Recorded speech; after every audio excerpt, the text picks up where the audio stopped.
here to talk about golf in the real world. All right, so when you're on the golf course with an employer, if you're looking at kind of like, I look at it as kind of an interview, a behavioral interview. A few things to note is actions speak louder than words. So yes, you want to keep up a conversation, get to know the person, but when you're over the ball, if you hit a bad shot, hold on to the club. Don't throw it. That's one good thing.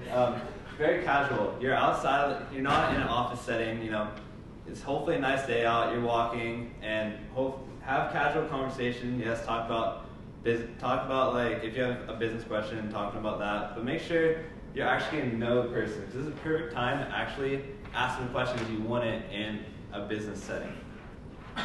Third, remember to play golf. Yes, you're there. It is sort of an interview, but you want to make sure you're having fun. You know, hit a couple, like hit a golf ball around. You know, and then fourth, 19th hole.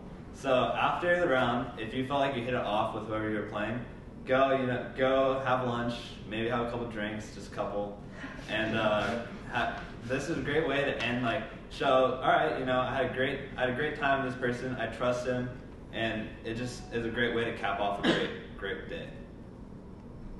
All right, so now dress code, guys.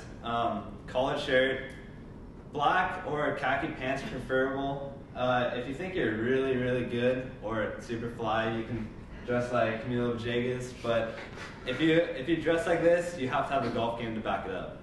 So, ladies, if you don't want to wear a collar, you have to make sure you have sleeves. That's like the only like real tricky thing. Skirt, shorts, fine. Try to keep it knee length, no higher than what Natalie Golbus has there. That's okay, she's professional, but yeah. All right, don't be John Daly.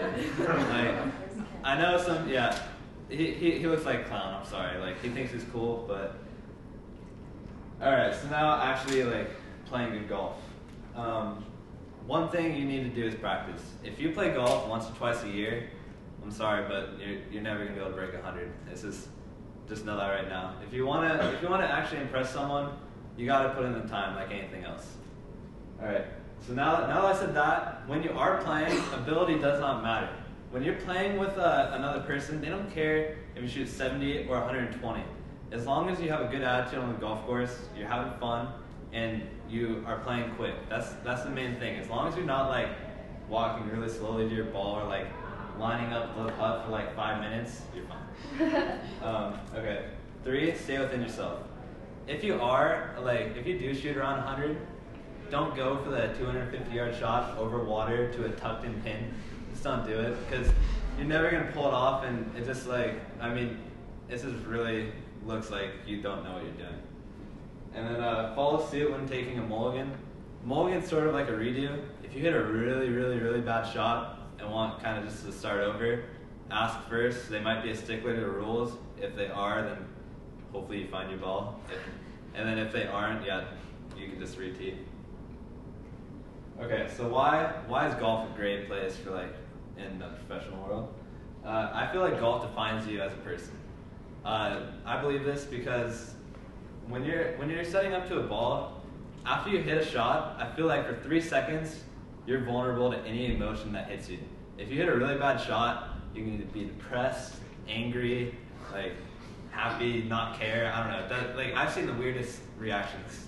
I don't know. So I feel like I've met so many different people, and you just can tell exactly who a person is in golf. And then golf is a gentleman's game. No tomahawking. So tomahawking, this is the worst thing I've seen someone do on the golf course is after they hit a bad shot, they take their club and just like swing it out and let go. It like circles around like that. It hurts the golf course, and it, of course, looks really bad on you. And then do you walk the walk or talk the talk? So when you're out, if you're in a kind of interview setting, if you say you're a good golfer, the person's gonna expect you to be at least decent. Don't go out and be like, oh yeah, you know, I play like, I'm a weekend golfer, I shoot like in the 80s, and don't go out and shoot 120. It's better to just say, yeah, I really like golf, I'm really looking forward to play with you, and then go out and have fun and not care about what you score. Okay, once again, I just want to reiterate, never show anger. It's the worst thing you can do when you're on a golf course. All right, so some small things go a long way on the golf course. First of all, leave the course better than you found it. If you chunk a ball, if you take a huge part of the grass, sand it with the sand that they give you in the cart, and then if you make a mark on the green, try to repair it. Just little things like that shows that you're very considerate, and it shows that you're very knowledgeable of the sport. And then take risks, but don't gamble. This goes back to, if you think you have a 1 in 10 chance of pulling off a shot, it's probably not the smartest decision. Lay up. It shows that even though you might want to go for the harder thing, it shows that you're smart. You're good with decisions. And then a very big thing is to turn off your cell phone. If you don't want to be the person who, when someone's swinging, right in the middle of their backswing, your cell phone goes off, this is never a good thing. Alright, so now I'm going to drop some golf philosophy on you guys. Never up, never in. This is my favorite golf thing. So when you're putting a ball, if you never get the ball to the hole, there's no way you can ever make it. I feel like this is huge in life. Like, if you have an opportunity, that's great. But if you don't go and pursue it, actively pursue it, there's no chance, you're never going to be able to be successful. And then the man who thinks he can. Biggest thing on the golf course. If you don't think you can make a shot, you have zero chance. I can't tell you how many times I've had like a shot over water, and the last thing I'll see is the water, and then it'll just go straight in. Like, it's the worst feeling in the world. You have to visualize the hole and like say, you know what, I have the shot in me. I'm gonna hit it right now, and then hopefully you do. Okay, keep it simple. Okay, so this is I think this is really important because when you're on the golf course, you don't want to have 20,000 different things going through your head. I think this is really key in life too. You want to have one goal at a time. Do one thing, know what it is, and really try hard on that one thing, and then hopefully everything turns out the way you want.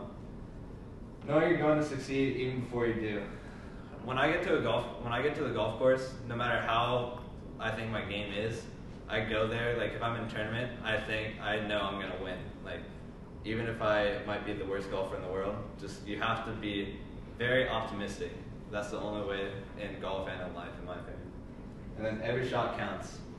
A big thing is if you have a 3-foot putt, like really close, a lot of people will just pick it up. I think it's a lot better to actually put it out because it shows that you care about the little details. Like people don't realize that a 3-foot putt matters just as much as a 300-yard drive. They're both one stroke, so every little thing counts. And then last but not least, always fist bump like a boss.